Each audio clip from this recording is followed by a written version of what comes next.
UN Special Reporter Francesca Albanese nails it. This is not a war. There's not two armies. This is a settler colonial occupation. It's a genocide.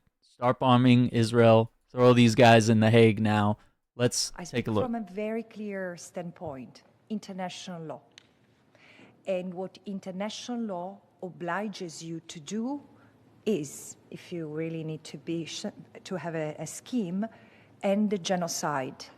And the genocide is not a war.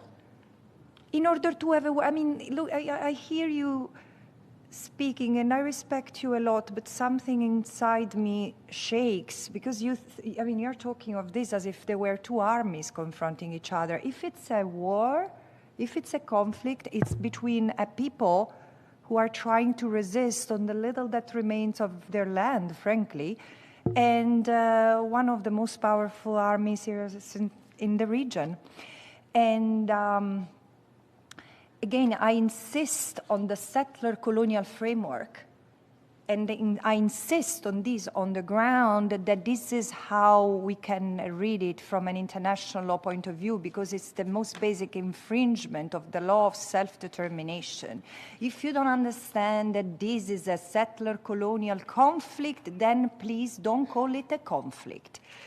Woo! Don't call it a... Yeah, I mean, she's absolutely right. It is a settler colonial situation. You know, we use words like apartheid, we use words like genocide to describe what is going on. And, you know, they can say, oh, well, Hamas shoots back. But it's like throwing stones at, you know, someone that's responding with, like, nukes and missiles. Like, it's not equivalent.